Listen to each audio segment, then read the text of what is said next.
plethora of diseases affect the human spine. Osteoporosis is very common amongst elderly people. The strength of the spine is slowly deteriorating to the point where it massively affects the posture of the patient. And while everybody knows the term scoliosis, which is a sideways curvature of the human spine resulting in multiple different problems, there is also kyphosis, lordosis, and a lot of other doses. And there are also conditions that are a result of a birth defect, like spina bifida, which results in patients eventually being bound to a wheelchair. It goes without saying that all of these people need our assistance, they need our support, and especially they need acceptance and understanding. But there is one condition that is generally disliked by society. And it's spineless cuts like Ian and Anisa. Now, hatred against Jews is on an all-time high on the internet right now. You can see it everywhere. You can see it in every comment section. You can see it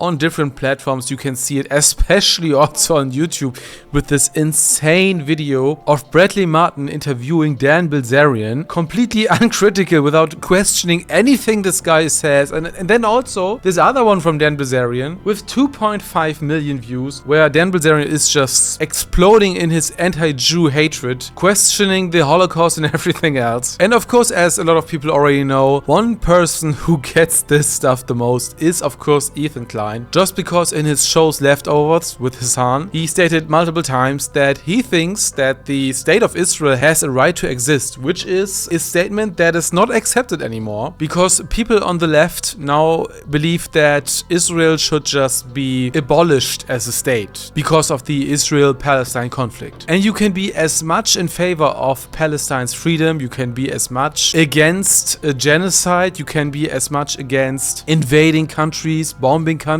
but as long as you at the end of the day say that Israel as a state has a right to exist, you are the enemy. The main way these leftists are trying to build up pressure is by doxing, harassing, calling CPS actually on Ethan and his family, claiming some absolute nonsense. But one thing that might catch your attention is a new phenomena called concern trolling, which is when you say, oh, this person seems to be mentally unwell, let's check up on this person, or this person should see a doctor, this person should see a psychologist, a therapist. And I think it is most disgusting when it comes from those people that pretended to be your friends in the past. Ethan and Ela have sided with idubbbz, Ian, in basically every situation. They supported his edgelord arc, where he was using the NF slur, which is a combination of the N-word and the F-word, rhyming with maggot. They were also standing behind him when he rejected all of this and put it in his past. They were also with him when his wife joined OnlyFans and tried to make some money this way, and everybody on the internet was clowning him for it, because I mean, this was very weird. I didn't agree with it whatsoever.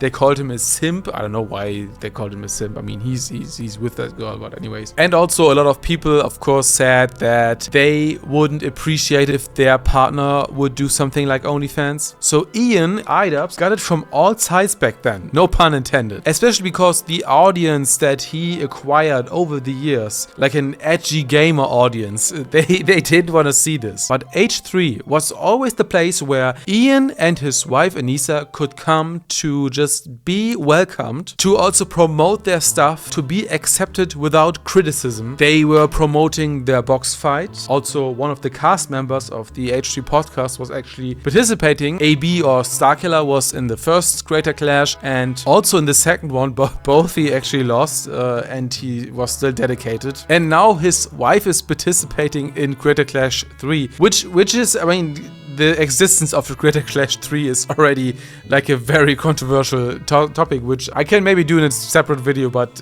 yeah, I mean, the second one was supposed to be for charity, and at the end they didn't make any profit that they could actually donate. But anyways, they could do as much promotion as they wanted on the H3 platform, and actually H3 gave them a lot of viewers by having one of the podcast members on the fight card. So what I'm trying to gather here is that this friendship was very, very profitable for Ian. And now you would think that when the occasion occurs where Ethan Klein or even Ethan and his wife would need somebody on their side, would need somebody to side with them, to make a stance, to be a friend to them, you would think that Ian and Anisa would be the first to come out and say, we are standing for our friends at age 3. But this didn't happen. And instead, they do the worst thing possible. They start concern trolling Ethan. The story is that there is an editor of Creator Clash, and this guy wrote a bunch of very, very disgusting things about Ethan. And I think he was one of the people who added to this climate where people were questioning Ethan and questioning the household, were saying that CPS should be called. And this is one of the people who added to this. And therefore, of course, Ethan is very mad. And he just expected his friends Ian and Anisa to stop working with this person, also make a stance against this person. This was all he asked for, and he got a podcast by Ian and Anisa where they just concern troll him all the way. This is on their podcast channel Maximum Damage, which has 36,000 subscribers and 16k views. So on a video where they are basically discussing drama, this is...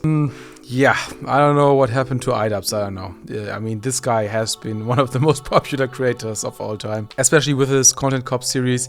I'm not saying that this guy just, I don't know, fell off. I'm not trying to do the fell off meme, but it seems like people are not really enjoying this podcast. I think his main channel is running a lot better. Maybe this has something to do with the other podcast members. I think they are 3 people. It might have something to do with somebody else sitting here, but I don't know who that could be. Ethan's upset with, I think, some of our connections, and, you know, we've tried to reach out to Ethan to talk privately. Basically, it just seems like we're at a bit of an impasse, so...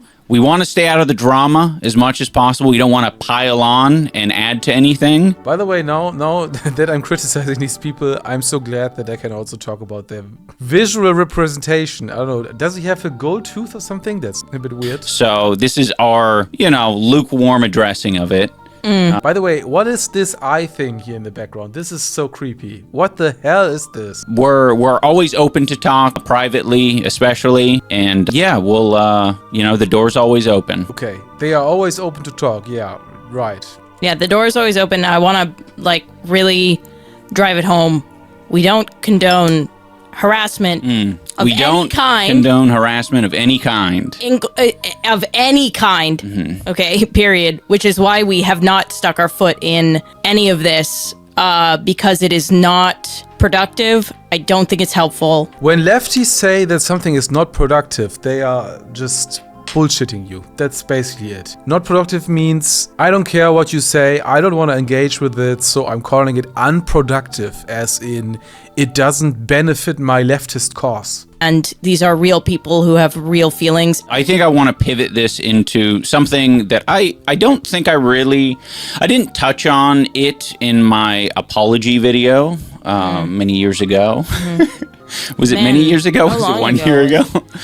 He gotta stop this thing with the tooth. That's so insane. Maybe this is like a preventative replacement or something, but this looks crazy. A few. Yeah. I think in that video there was I had a lot of feelings, and I had a lot of feelings. Always a great way to start like a political talking point. Also, this skin for his mic, I mean, this looks so disgusting. I wouldn't even want to touch this. This looks atrocious. like, I think the most obvious one that in message that like made the most sense to people was me apologizing for slurs and just being generally insensitive to minority groups and people in general. I think harassment online is like, you know, we felt it. We felt plenty of it. Yeah. And, you know, that's kind of why there's been a shift in my content. I was living like kind of a different reality. Yeah. And it would shock me. You know, it would shock me when I'd meet people in public and they'd say, "Oh, I loved your Tana content cop. That bitch deserve everything that she got." Yeah, and I'm like, really holy. So Ian is talking a bunch of stuff. He's just talking about content cop. He talks about blah and harassment and people and real life and I don't know. He's making a big stance against harassment, but he's not making a big stance against being associated and friends with somebody who's harassing people. Whether or not people who are in it right now realize it on any side, the more people who weigh in, the more people who add to the conversation, the more people who amplify it, the worse that it gets. She's referring to us kind of going through a fucking hard time on the internet, being harassed, videos made about us. Yeah, and now Ethan is in that position and you guys are not lending him a hand in any form of imagination. People weighing in. People still make videos about us. And at the time, before like we got help, before we went to therapy, like, yes, there was this attitude of like, why the fuck aren't people saying things? Mm-hmm. Now, one thing that is very important to pick up here is that she says, before we went to therapy. And I think this is kind of implying that Ethan Klein just has to go to therapy and then everything will go well. Because before you go to therapy, well, you haven't went to therapy yet. Obviously, Ethan Klein is on a medication. He's on, I think, Prozac or something, I don't know. He's on medication for depression, so he is in therapy. I think he's probably still in therapy. I wouldn't be surprised if that was the case. So it's not like he is not getting therapy or something. I don't think that's at all the case. Therapy cannot fix people harassing you online. It can't. It's almost like a gym bro attitude where when you have any problem, people just say, go to the gym, bro, go to the gym, bro. And then these lefties do the same thing. They just say, just go to therapy, bro, go to therapy, bro. I'm at the point now, thankfully, with the combination of like therapy, the support systems that I have, my friends that I have, everything, like I'm not worried about saying this online. Yeah. Like I'm sure people will take it and talk about it. I'm proud of what I'm saying right now. Mm-hmm. And the people who get it will get it, and the people who think that I'm a bad person for that will think I'm a bad person, and I'm okay with that because I don't believe that I'm a bad person, and I think that's a very strong tool, and I hope to God that the people who are really drowning right now, okay, whoever you want to, in your head, whoever's listening to this, whoever you think is drowning right now, I hope to God that they get the help that they deserve to stop hurting themselves and stop. Okay, so she's saying, I hope that Ethan Klein is getting the help that he deserves. Not from me, though. I'm not helping him. I'm not making any stance. I'm not being there for him. I'm doing nothing. Yeah. That's my take. And it really affects everyone. It is, you know. This thing is so creepy. Can you guys remove this? Also, besides the fucking Christian cross, so crazy. This combination here. But, you know, after therapy. After therapy, there it is again. And, you know, reflecting on it a bit more, it was a realization of like, oh shit, they aren't paying attention. They're literally not paying attention. Again, like the worst thing you can do is feed into it in any way. Yeah. It's super compelling because there is this like brain chemistry, this idea of like, I can make it go away. Like I can make it stop. So this is a direct attack against Ethan. So they are saying, you are feeding into your own demise. You are feeding into these people, which of course in some aspect is true. If Ethan would just stop talking about this at all, they probably would go not as hard on him. It's kind of like a low-cost situation where the more he engages with these people, the more they want to see him fall, the more they want to hurt him.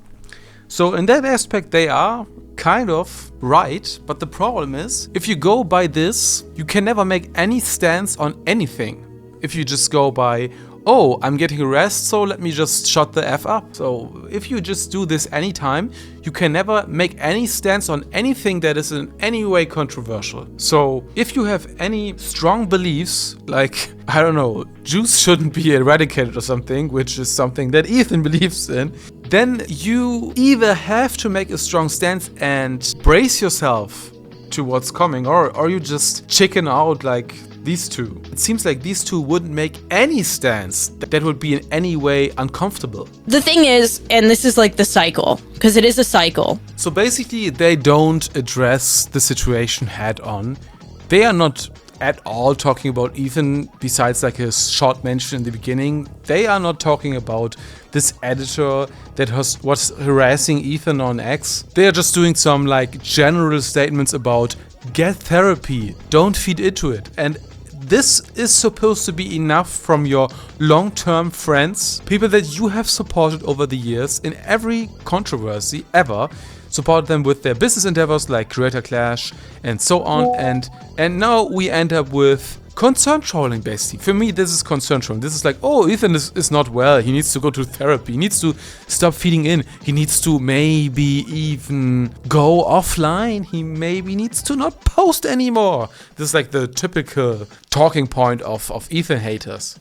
Turn off your smartphone, bro. One last thing from Anisa, which was, I think, an Instagram story. Currently, I can't find it. It's sometimes tough to find these Instagram story posts, but I think she said something to the effect of she isn't owing somebody support in any way possible, because Ethan kind of said, okay, why are you guys not supporting me here at all? And I think she said she doesn't owe him that, so it's basically like a fuck off statement. So overall, I think we all know that Anisa is very much disliked on YouTube, and I think this has a lot of reasons. There are whole exposed videos about Anisa, and I think that she again shows herself from her worst side, which is just disguised in this modern therapy speak of like, oh, you can't feed into it, oh, you have to have your support system, you have to have your therapist, you can't do anything about people online and people criticizing you online, you cannot fight them. But this is just disguising her saying, fuck off, get offline, I'm not gonna help you, I'm not gonna make any stance for you, and you are on your own. Get offline and get therapy until your brain falls off. And of course, I'm not trying to make fun of therapy. Of course, therapy is very important for a lot of people out there. But this is not something that just can't fix every problem in the world. It doesn't just work like this. And I think she knows that she's just trying to say, you are on your own with your own problems. That's all. Honestly, I think even though I didn't have a problem with the OF arc of Anisa, and I didn't have a problem with Ian rejecting his use of slurs in the past. I mean, he can do all of that. I still think that Anisa's presence in Ian's online presentation is, in overall, loss for him. I think she is basically making everything worse for him. There is no benefit. If they have a beautiful marriage and they are happy together, that's great. But I think as soon as she's touching a mic, he will suffer in the end, because people will say that she's unlikable, that she is a mean person, and she kind of has destroyed his brand over the years. And this is not a woman bad take, because I think that for H3, I think this duo presentation of wife and husband is actually working for them, and they have made a successful clothing brand. And the only problem now is that everybody's accusing Ela Klein of shooting babies, which is so far from reality. But I think Ela has added to Ethan's online persona, them gathering a predominantly female audience, being an overall profitable show over years. But I think this doesn't go for Ian and Anisa. And then also engaging in one of the worst forms of harassment, which is concern trolling, which is something that people online do to Ethan on a daily basis. And them just feeding into this as well and participating is just disgusting. But I think that's it for their friendship, and I don't know if there would be any possibility of this coming back in some way, form or shape. That's it about this topic. Joe out.